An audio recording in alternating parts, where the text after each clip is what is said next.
I'm looking forward to hear more about you. Please share something more than what I just described about you and take us into your world. Thank you so much, Ghislaine, for having me. And unmuting my voice, that's easy. I like talking. So we'll be just fine.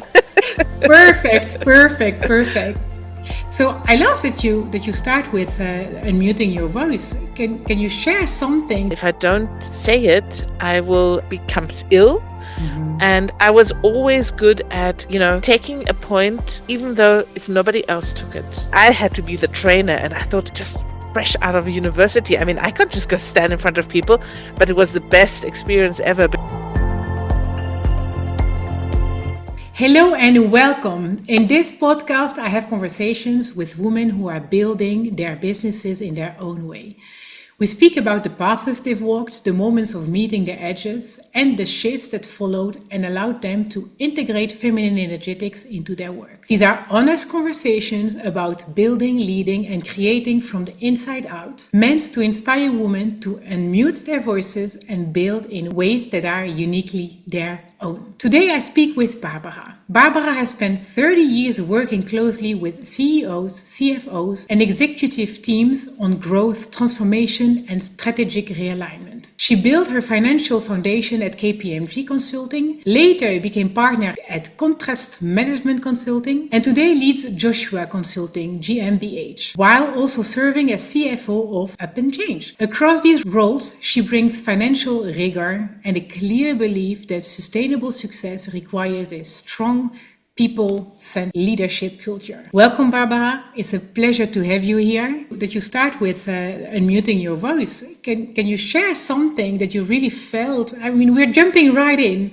Can you share something that you felt within your career or your personal life that really supported you in unmuting your voice? Well, I sort of stumbled into a management consulting. It was never like sort of a dream job that I always wanted to do. But when I was in it, I wanted to stay in it. But of course, there are certain sort of systems around the big consulting companies, which are great because they have a lot of methodology and they're big names and so on. But it's also not always seen in a positive way that you unmute your voice and maybe go against the grain and the typical sort of stereotypes that you have in a management consulting company. And I learned it was very funny because in the first company, KPMG Consulting, my senior manager made me do trainings, but I had to be the trainer. And I thought just fresh out of university. I mean, I can't just go stand in front of people, but it was the best experience ever because not only thinking that you know what you're talking about, but having, equals and talking to them about it. That was the first time. Yeah. The second time at Contrast, I mean, I loved working at Contrast. I learned a lot there. Was there for 8 years, but I just realized, acquiring big projects is great. I mean, for the company, it's great. It's great for your purse. But then I don't do consulting anymore because you have the big group of consultants that you have to find jobs for. And I then unmuted my voice in the sense of saying, no, this is not what I want to do.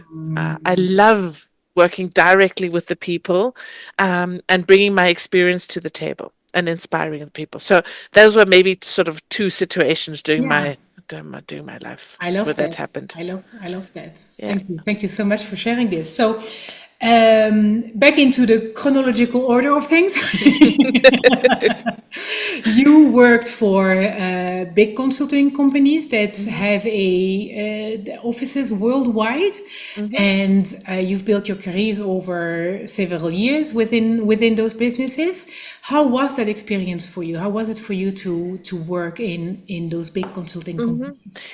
I think first of all, if you're a curious person, you will love consulting because it's always something new. You're never ready for the situation that's going to happen the next day around. And as I said, they have a lot of methodology. So you learn I really learned basics. And I had this great manager next to me, Jörg, and he said, you must know how to do access databases. And I said, excuse me, what do I have to do? He says, no, you have to do it properly. So if you have if you find the people and you listen to the people that have special knowledge and you take it on board, that's really, really worthwhile. Okay. And of course, the name as such helps. If you get to get big contracts, sometimes the customer wants a big name like KPMG, Yeah. and they ask for that. So that really helped. I also was able to lead a lot of people in my last at Contrast, where we had nearly 50 people in our department. We were 3 partners in our department at the end. And I mean, leading 50 totally different personalities, seeing how they work together, trying to find out, okay, who's the best fit for a project. That's real fun. And I learned so much for my life there. It Yeah. was incredible. It really was incredible. And then one must know that Contrast has a very big training brand as well, which is called Österreichisches Controllerinstitut. And Mhm. so I myself and also all my people, we were all trainers on that as well. So that's sort of where it continued, training people and not only telling them in a project that maybe this would be a best practice or that. Which is a very nice combination to be able to be Mm, into the consulting into the training of of the consultancy, I guess I'm going to mhm. say, that allows you also to be switching and to be looking at situations and at the field from different views. Definitely. And what happens is, of course, you being challenged. There are some people that are really seasoned people, and I was like 30 years old, standing there trying to tell them what to, how they can understand the concept of the balance scorecard, for Mhm. example, and they really challenged me. So you have to be on your toes. And Mhm. it's, if you like this adrenaline, and I do, I really enjoyed it. Yeah. And you also learn humility because you realize what you don't know. Oh, I can imagine. Well, yeah, yeah, I can imagine that. Yes, I would just consulting. You said it's you. If you don't know the one day what is going to happen the next day. So if you're curious, it's something that is really for you. What if you tell me you're a consultant? What do you do in day to day? My Okay. idea of it is that you look Mhm. at the situation and you try to, just take it completely apart in order to be able to find the best way to rebuild it and continue further. Yes. I mean, there are different consultants. You might have specialized ones that only special in, let's say, Romanian tax law. So they are really, really specialized. I am a general management consultant coming from a financial background. And I think my big forte is, if it's really complex over a big organization, Mhm. um, the people don't tell you they need a reorganization. They will say, oh, my people are not good, or Mhm. the numbers are not fine, or whatever. So very quickly you have to sort of grasp what is the actual problem behind it, and it can often be something totally different. So that's what I mean. You're never ready for what's coming. For Yeah. example, I did an evaluation of a big financial team once, and we then only realized that there were people that were great, on the paper, but they just didn't enjoy their job. It was just not a Mhm. fit. And it wasn't what the client was asking for, but it was what helped the client. So it's sort of a bit of a tricky situation. You have to be sort of always balance out, what do they want? What do they say that they want? And what do they really need? Mhm. And can you find a way that is suitable for that organization, because they don't always have all that big money. Sometimes you have to be very on the point and very fast in a sprint, um, and I really enjoy that. But let me give you my biggest project, which I probably did, was the merging of the 2 companies that became the Austrian Railway Infrastructure Company. Okay, Mhm. so Yes. that was a project over 3.5 years, and we knew that they have to be merged. So I was looking at it from a financial performance point of view, Mhm. cost accounting point of view, but it went much further. It was the whole program that we managed, and of course we didn't all do everything ourselves. Yeah. So we were actually managing hundreds and hundreds of people there, and Mm. that's a complexity. You need the proper tools for it and so on. So that was like one big thing. But I was an interims group controller for another industry-led company that was working worldwide.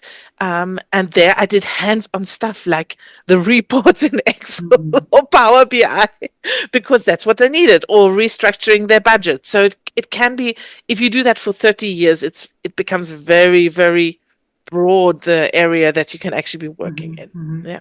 the more expertise you gather, the more you are able to jump in where is needed. Hence, the Yes, you don't know what you're going to be doing tomorrow, and you learn to read in between the lines, to definitely. see behind the face or well, on paper I'm doing this, but I don't really enjoy it, so I will be doing this in the business or in my daily work. Mm, Yes, that's very exactly. interesting. It is Yeah. very interesting. Yeah. But it always has to do with numbers and with peoples and structures. Yeah. Those 3 points are always in all of my projects. Yes. Some more, some less, depending on what the theme is. Yeah.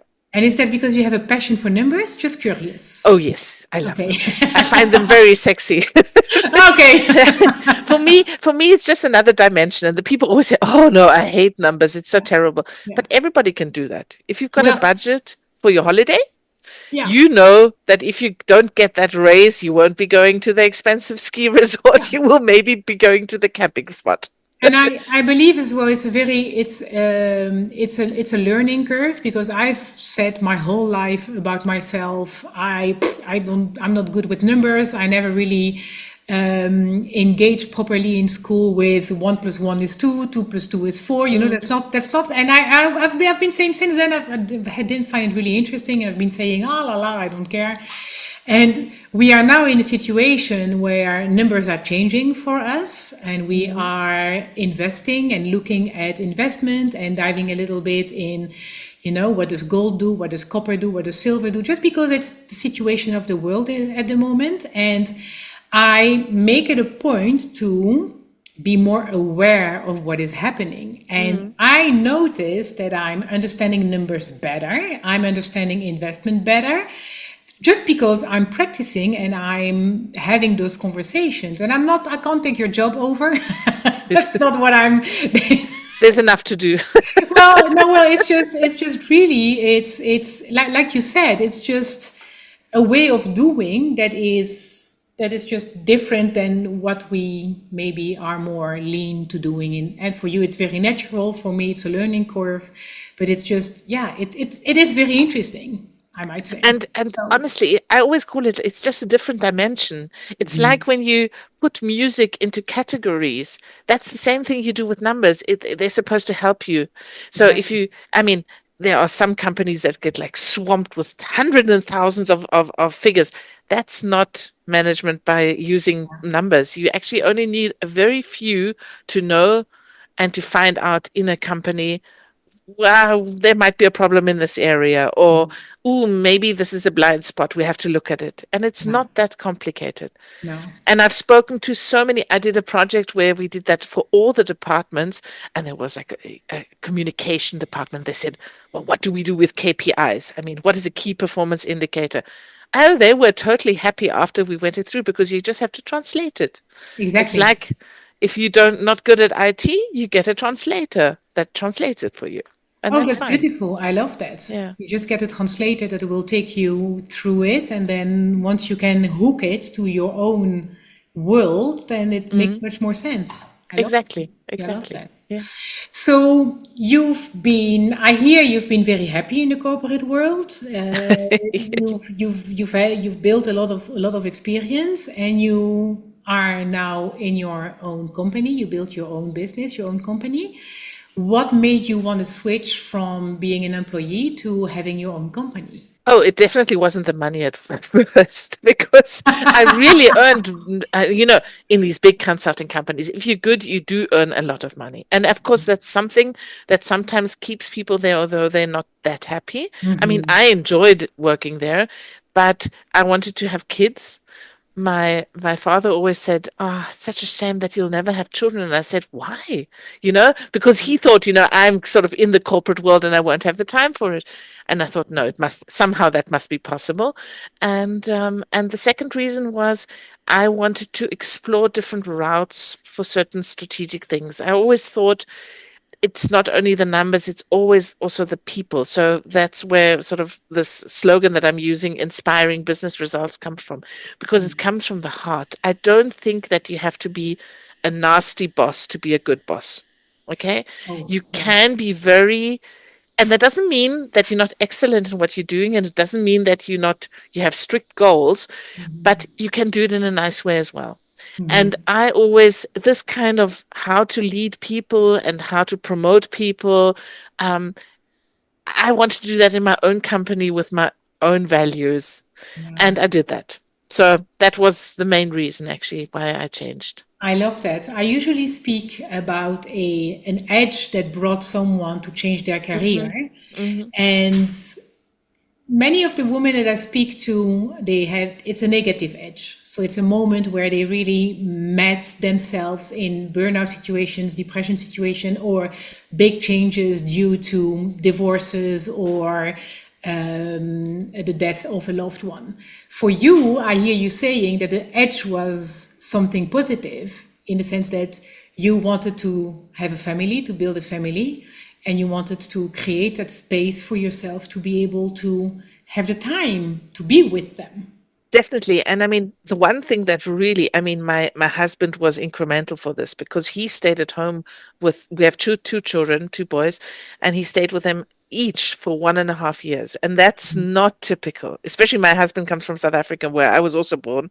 So it's not the African lifestyle that the husband stays at home and the wife goes out and works. But Mhm. it just worked for us in the beginning. And, now that he's doing his kind of career, I'm sort of stepping back and letting him do that. And I think it was he always said to me, it doesn't matter what you do, but I can see you're not happy, so just make a decision. And if you want to stay there, then do it, but don't complain about it. And if you want to change, then change. And it was great. Yeah, he Yes. was he was really great. Yeah. And I loved that. I heard you saying this is what worked for us, which is Yes. exactly also unmuting your voice is what works for us. And how beautiful that he was open to, look at, okay, this is the package. I always speak about the package of things that we have. This is where we are now in, and how do we step forward from here? Yes. I love And that. I don't like it when people say you have to be in a certain way to be successful, Hmm. because that is rubbish. There are people that never go and work in a corporate and they are so happy and they are successful in their own right. Hmm. And coming from this sort of multinational background as well, it's I've seen so many different life models and how you look, how you can be happy in your life. It's just about being able to, I always say, being able to look into the mirror, look at the person and say, not bad, it's fine, you're doing well, it's exactly what you wanted to do, and not regretting anything. And if that's okay, then that's okay. And it doesn't matter which model you use. Yeah. Exactly, exactly. I think it's very important to bring this point forward because success is not defined by this or this or this or this. You are successful when you've reached this, and especially at the time where we are now, the society is changing, the youth is changing, the way we are doing things is changing, and it's so important to bring new ways of being successful into the world. And I think I spoke about the humility, but it's also something I'm I'm first of all, I'm very lucky. I've got a very optimistic preposition. So I'm in principle, when something happens, I say, "Oh yes, great, here we go." Yeah. Um, and the second thing is I'm always content with what I have because I know what I've been working for and I enjoy the moment. No matter if in Corona it was really difficult. I mean, really, really difficult having not being in the corporate world and not having that backup and having to work for everything on my own. But I enjoyed it so much because I had so much time with my family. So Yeah, I always try to get the sort of positive aspects, not overzealous or something, or over happy all the time. And you have to be happy all the time. Not at all. But just being content with what you have. And if you want to change it, look for the goal, see which steps you take and take them. Yeah. And then again, the next step being content. And it mustn't go up, up, up all the time. It can also be something totally different. If I want to go live on an island, then I go live on an island, knowing farewell that I won't be, yeah, no, spending so much money on concerts or traveling or whatever because I won't have it. exactly. Yeah, Then the lifestyle changes and the needs are different or the exactly. desires are different. And yes, Is there something that you can name that you are successful at and that the world doesn't define as a success? Yeah, I know I'm taking you on the Hmm. spot. That's a difficult. No, no, no, no. Let me just quickly think. Um, you know, especially in the corporate world, it's not always okay. There are two things actually. Um, Me being a woman, I'm not a feminist. That sounds Mhm, terrible, but it's because I believe that if you're good at something, you will succeed no matter what. And I don't need anybody but pushing me. Yeah. But I do realize that you need that in certain, if you're not in that kind of position and so on.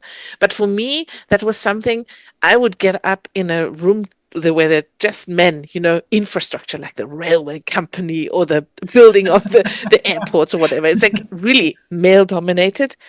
And I could not care less. I just said what I wanted to say mhm, very politely in my kind of way. And if the people were saying, "Oh, you can't do that, you can't do that, you have to sort of oblige to the society rules," I would mhm, say, yeah, but I believe that. And if I don't say it, I will become ill. mhm, And I was always good at, you know, taking a point, even though if nobody else took it. But mhm. just to stand there and say, but I still believe this is correct, you know? I mean, I do make mistakes, of course, but I think that is especially, in Austria, where it's very sort of patriarchal, Mhm. and also in the companies, oh, you have to be nice, and for example, I had a situation, you have to invite your business partners to come and have dinner at home, and I said, no, I don't, because this is my home and Yeah. not my workplace. No, but it's typical. I said, great, but not for me, Yeah. sort of thing. So I think you can, if it's not like a total crazy idea, you can have your own opinion and still be successful. And Yeah. I was successful because the people that would book me would say, I'm taking you because I know you have that expertise, but I Mm, also know that if you believe that something is not correct, you will say so, even if it's a board member or an mhm, executive board member or mhm. maybe even the press. And I do. Yeah. So I'm totally not. Let's be. I would not be a good candidate for the politics. Or maybe a very good one, actually, I would say. But I mean, yeah, we need more politicians that are straightforward. But that's maybe a different conversation. And you know, this is a very beautiful quality for you to be able to stay close to your value and your truth, and being able to step forward from there. I heard you also say, because otherwise I would become sick, which is Yes. so true. There are, we when once if we just for a little bit step away from what is authentic to us, what is our truth and our value that resides in our hearts, then we dysregulate something, I'm gonna say. And if we do that every day, if we do it a little bit, just a little bit, a little bit, a little bit, a little bit, after a few years, we become sick. Yes. And that's definitely something. So, and something that sort of combines with that is also loyalty to people when I think they're doing the right things, even if they might not be doing it in the right way always, you know. But so if somebody has a point, and just says one sentence in a meeting, and I know, okay, this is correct, and I want that to stick. I will stick to that person, even though if the whole room is against them. And that's something, yeah, the people they book me, they say you're a bit of a maverick. We need somebody who's a bit different. And then I say, okay, I'm from the bush. I'm from South Africa. It's fine. Yes, it's my South African blood that comes in. Yeah, Exactly. I love that. Exactly. Exactly. Yes. Is it also a kind of intuition? Is it just that you resonate with what that person says and you feel a truth, and it's kind of an inner truth? And can It's I it's call really it funny. intuition? Yeah, it's really funny. Until approximately 2 years ago, I was always a very logical person. I always loved to organize stuff. So, for example, in kindergarten, they said, "Oh, Barbara, she's in the dolls' corner," but not she's not playing. She's organizing the dolls. So I really like the structure. Yeah. But there is a second part to it, which I sort of always denied myself because I thought, oh no, this sounds a bit strange and esoteric and so on. I have a, I have the feeling that there's a certain nurturing wisdom which I want to give to other people. Yeah. Mm-hmm. Um, and I've always had that. I've always had that as a child. I've had that during my working times, when everybody's telling you, but okay, this project, they need ABC. And I would say, I don't know. My gut feeling tells me they need D, you know? So listening to this and that's why I'm really working with that because I think that makes a difference. If you're just structuring something in a perfect sort of big four consulting way, or Mm-hmm. if you put your heart to it. And Yeah. I think that's the second thing that I do. I'm very successful if I empower people. And that may be the cleaning lady on the in the corridor, you know? And it's really funny because a lot of people ask me, okay, yeah, but you had so many consultants and how are they doing? I've got so many consultants that became CFOs or CEOs, at Mm-hmm. least 10 that used to work for me. Mm-hmm. And it's because I knew I must push them to be the best of themselves, no matter, even if I don't, from a hierarchy level, Mm-hmm. reach that goal. You understand what I mean? So I think this humility is really, really worthwhile because nowadays you can't know everything anymore. It's impossible, you know? I think And I think they said Albert Schweitzer was the last person that sort of knew all the really important books, humanitarian books that were around at that mm-hmm. time. Mm-hmm. Nobody has that know-how anymore. You don't know everything. You have to rely on good people. And if you further good people and not elbow people, but that really have a gift, it always reflects back on you. Mm. And that's Yes. really cool. Yeah. That's beautiful, and it's also it's a co-creation. We are Yes. here to be together and with each other, and I love that you looked past. This is my job description, and this is who I am, and this is a person that works for me. So, especially in the corporate world, that's my idea of the corporate world. I'm gonna Hmm. stand up for that. Is that the the chief or the boss or the manager always wants to stay the manager and is so afraid of someone working for him or with him that is going to Mm. be outshining them. And that's so short-sighted Yeah, because you can shine with them. exactly. It's really, Exactly. yeah, Yeah. if you do it properly. And those are everybody, and I really believe everybody that's listening has that one or two people where they say, wow, that's a really cool woman or really cool guy, Yeah. and he never needed the title. Mhm. And Yeah. those and for me that's sort of what I try to reach, to really have Mhm. lots of these people around me because they give me so much energy, Yeah. and if I can just do a little bit to make them successful, that's great. Yeah, and if I'm not a jealous person, but if I look at myself and I see and I reflect on, we're talking about this now, and I think about situation where I've been afraid of other people outshining me. Hmm. If I can say it like this, it's not maybe Hmm. the right words, but it's always been based on the fact that I was afraid that I didn't have the qualities and that I would then be less than that person. So it wouldn't really be about me not wanting to uplift the other one, but just being afraid of my shortcomings. And isn't that the truth when we do not acknowledge someone for the greatness that they are, I'm going to say, isn't it just because we are afraid of our own shortcomings?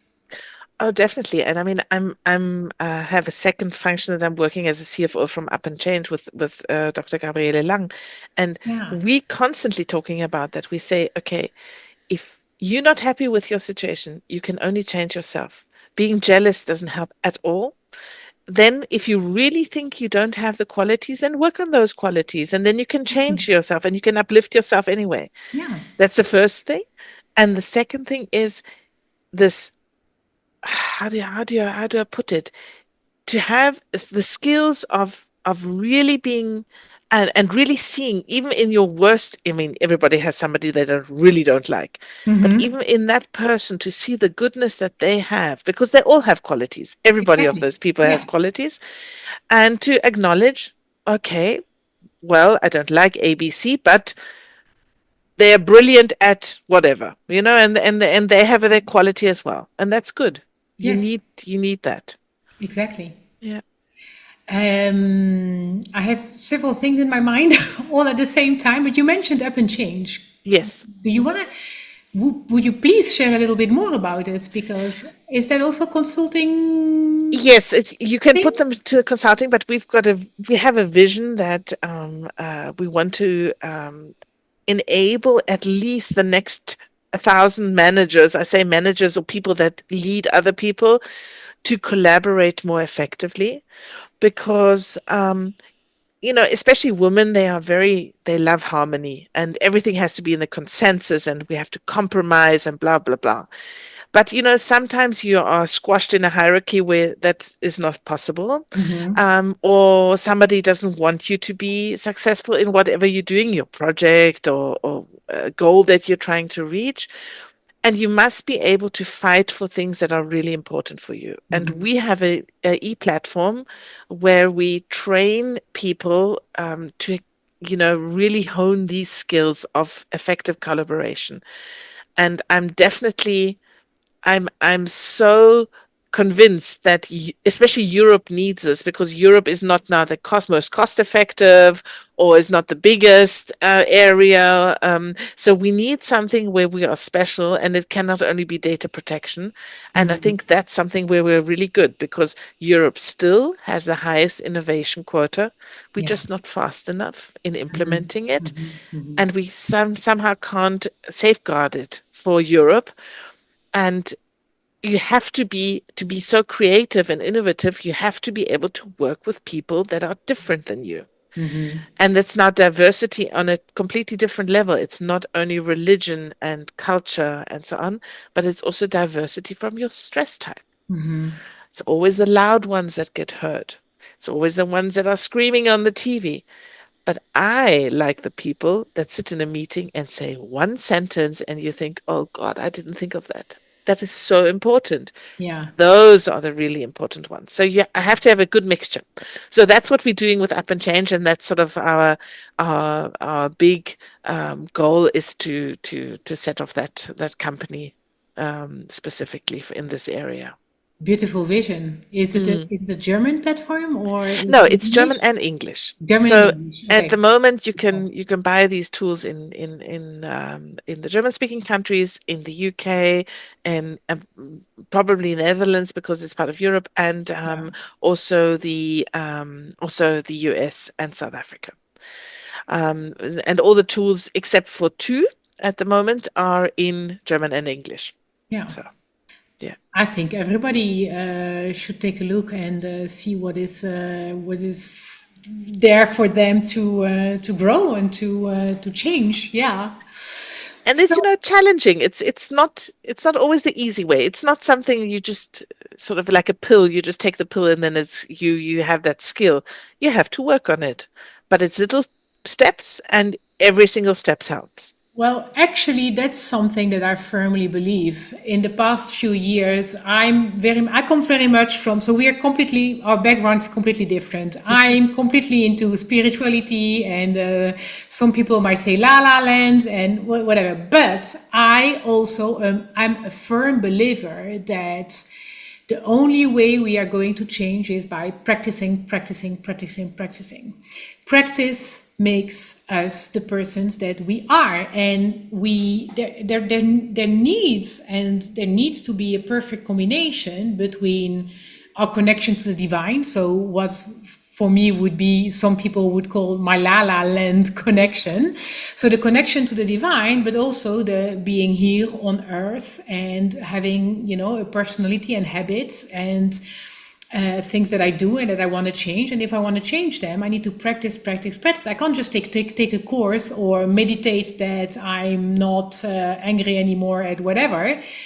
It takes practices. And Exactly. by Yeah. training the human, which is something that my mentor now talks a lot about, we will be able to create change for ourselves, but also in how we step forward into the world.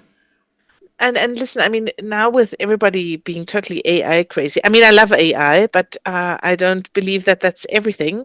Um, you know what it does for us humans? It forces us to develop.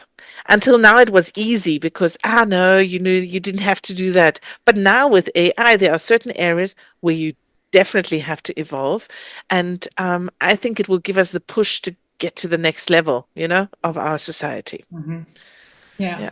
I have the perfect example for you. I I was lazy, so I asked AI to give me a mayonnaise recipe, Yeah. and it told me to put the whole egg with the oil. Oh And no. anybody that has done any cooking ever again, and I love to cook, I just never made mayonnaise, so I just didn't think 3 seconds longer, and plum plum eggs and blah blah, and it didn't do anything. And I spoke about it to my husband, and he said, "But no, you should, it's not the whole egg; it's only the egg yolk."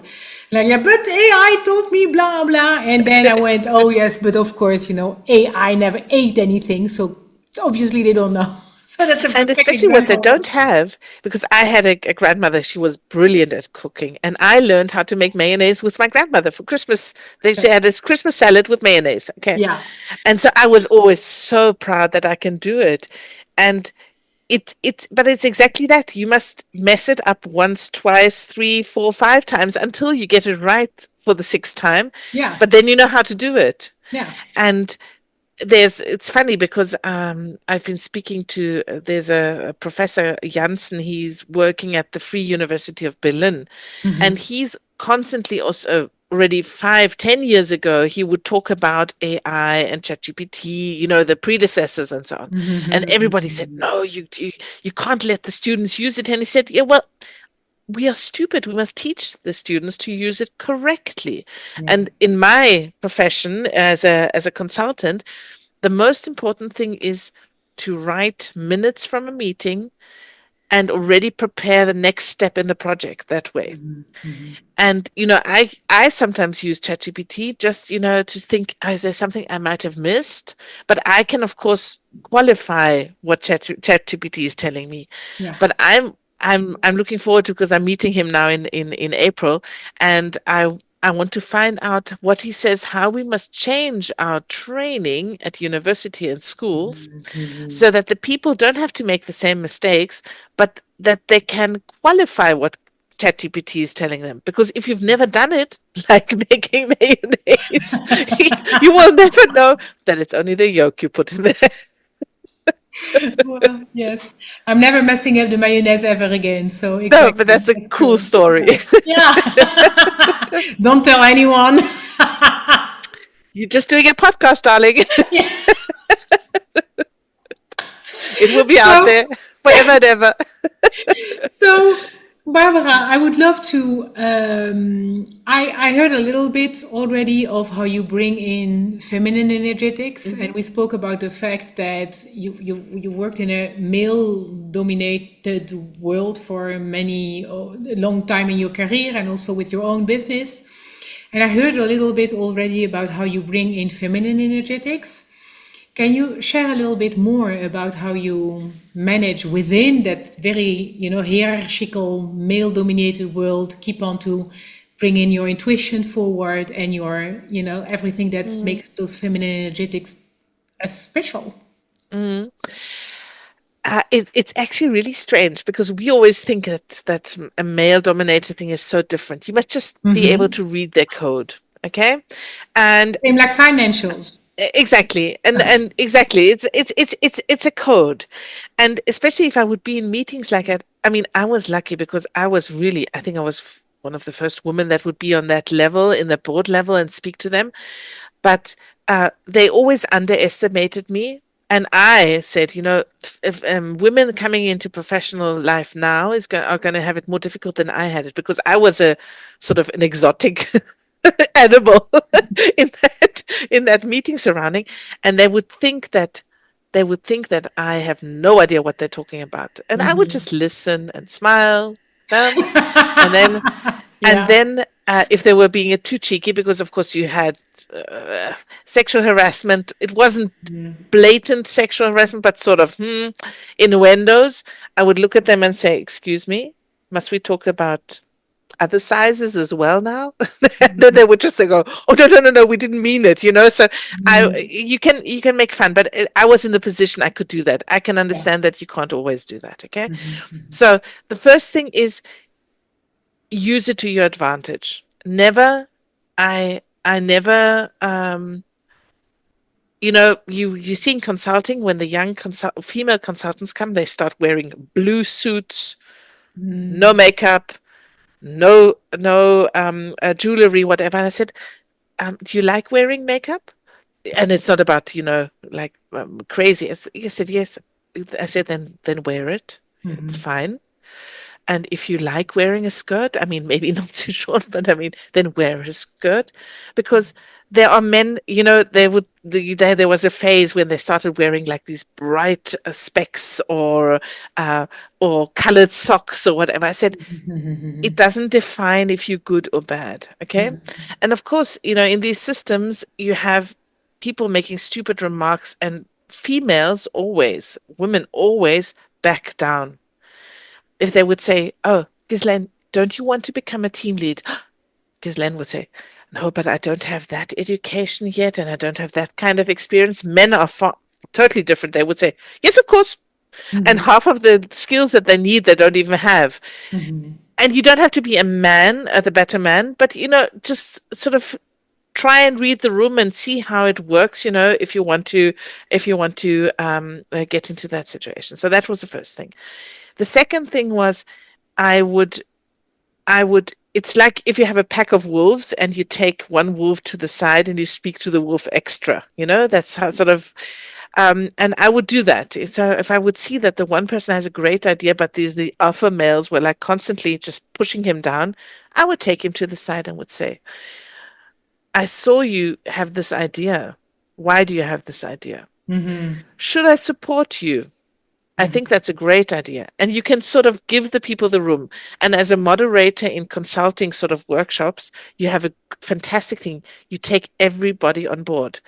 The person that is the most critical, you sit right next to you and you constantly Mhm. speak to them and you take them in. So it's, for me, it's a skill of being able to read the room and to see what you can learn from a sort of male environment. And I learned a lot.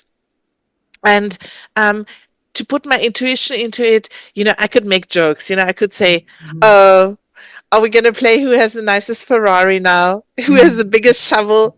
Mhm. And they would start laughing, and Yeah. Yeah. immediately the tension is away. Because if Yes. I feel sorry, sometimes for these very male dominated organizations, because it's only about who's bigger, who's stronger, who has more PS, and who has a parking spot next to the boss. It's I'm over exaggerating. It's, of course, not all the people are like that. Yeah. And then the third thing that I did was, if you find those few men in high positions Mhm. that don't have to be like that, and Hmm. they start um, sort of inspiring that women get into certain positions. And I have that in all the companies that I work for. I have these few people. Other people would maybe say they are softies or a bit soft, or maybe too nice. And I Mhm. say, "You're brilliant," because the people do not feel um, it's not as if you're attacking them. Take them on board. And I just had a lunch with a vice president of finance, Mhm. and he has nearly all of his heads are women in the finance area, Mhm. and they will go through the fire for him. Hmm. But he accepts that they're different. He accepts issues like, if you have a kid and it's ill, that, I mean, sorry, she's going to work on the weekend as well anyway. So just let her stay at home with the child. Um, and he accepts that you don't have to be there night and day and play golf and go drink with the buddies just to be one of the guys. Mhm. And Mhm. that was great. So on a lot of levels, I think you can use that. And especially young females, I try to. I try to speak very openly with them. You Yeah. know, Mm-hmm. I say you must be good in what you do, but don't be overzealous. Mm-hmm. Don't kill your femininity just because that's typical. Yeah. And one anecdote. I had a colleague, and he said, "Oh, you're so emotional, Barbara." And he's smaller than me, and he would jump up and down, and he got bright red cheeks. And I thought to myself, "Uh-huh, me getting emotional." And that's when I speak to Gavi, and she says it's fine to get emotional because it says you're alive and it's important for you. I mean, you're not supposed to scream, but I mean, or run around just crying all the time, but it's okay. You Mm-hmm. you don't have to be this typical mold of I'm a boss. I tell you Yeah, what to do. exactly. I'm terrible. Especially because when we do that, we separate from who we truly are, and tears is just a way of releasing. And And it's the it's fine. signal that, yes, it's the signal that there's something that wants to be released. And yes, when it happens too often, then take responsibility and go look for yourself for what is dysregulated or what needs a little bit more attention. But it's just a way of regulating yourself. Yes. And I mean, and I think, what women have specifically is there are of course always exceptions. There are you might have career women which think they have to be exactly like the men just to get into a certain position. But most of the time, I realize that women in this leadership functions, they're more interested in the substance that's behind your goal. So if they have a goal, they will work for that, no matter if it's not at the moment helping their careers, yes or no. Because if they believe in, they will go for it.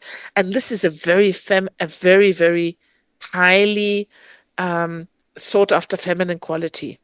Because these women will stay. The men will maybe jump to the next career position, which is maybe not in your company, and they're gone. Yes. So there are a few, and I always believe it's a mixture. You have to have, as I said, diversity on all Yes. levels, Yeah. on every level. Yeah. Yeah. That's also female and male. Amazing. I love this conversation. Is there a job or like something that you would love to do that you haven't done yet, that feels like a challenge? What are you open to receiving as a professional challenge? um uh, for me for me, because I do so many different projects, and they're sometimes very short and sometimes they go over 2 or 3 years. um this is always again a new challenge. So I love this situation when you're pitching and you don't know if you're getting that project yet, and so on. But what I really enjoy, which I didn't have for a long time, I did a lot of my projects only in German. But when I did my this interim project, which ended 2024, and it was like 2.25 years, I loved it because it was so international. I would speak to Mm. people in the States, in Norway, in Australia, and in Austria, and in Germany, and I really enjoyed that. So the more complex a project is, the more you say you just don't want to have number crunching, but you want to have processes which are sustainable. This is the kind of project I would love. So, and now that my youngest son, who's going to be 14 this year, is becoming older, I have more time for that. That's one thing. Um, and what also was, I wasn't on any podcasts until approximately a year ago. That is quite daunting, Yeah. but I'm enjoying it. And Okay. I'm sticking to, my kind of story. If the people don't like me, I can't help them. It's okay. So So, maybe launching your own podcast. oh no, no, no, that I definitely won't have. No, no, two companies, two Yeah. children, a very happy husband. That's enough. That's enough. Okay. Perfect. No, but yeah, well, getting interviewed for certain areas, and people asking me for expertise, and maybe Yeah. expertise in a business industry that I've never worked in. There's certain industries I've never worked in. Maybe that's also interesting. Yeah. But I'm a curious person, so for me that's fun. Perfect. So, if anybody listening or watching us has a challenge for Barbara, an international project, they will all the your informations are going to be below.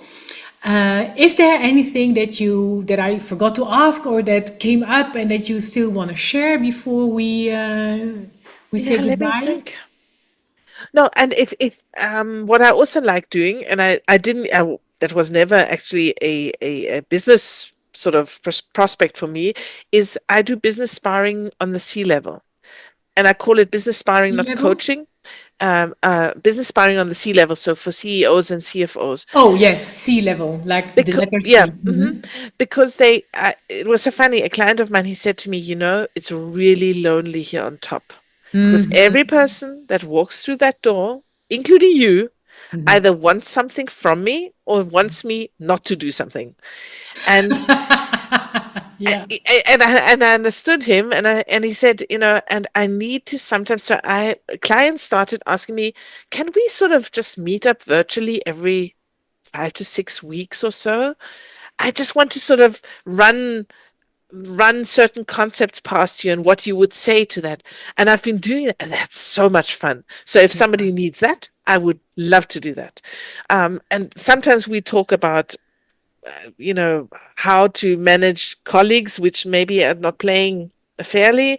And sometimes we talk about, okay, how to maybe shorten your fast close, your monthly fast close. So totally different topics, but it's sort of this business sparring. And I like being this sort of yeah. um, trusted advisor in that role. Yeah. I can see you in that role. Yes.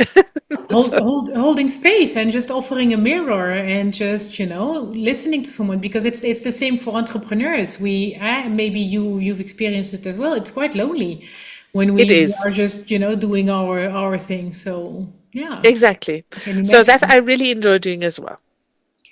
And if Perfect. anybody has any questions, please feel free. I'm here. Yes. I'll Please answer. let us know. Yes, I all your information, email address, and LinkedIn, Instagram are in the bio. Thank you so much for being here today with me, Barbara. I really enjoyed our conversation, and I'm looking forward to invite you again in a year and have a follow up on this conversation. I would love to do that. And all the best for your podcast. I know it's going to be great because you've got the right spirit for it. It's not about making money with it immediately. It's just, you know, as you say, giving that space. That was actually a very good connotation, yeah, to other Thank you very people. much. Yes. See you. Bye. Thank you. Bye bye.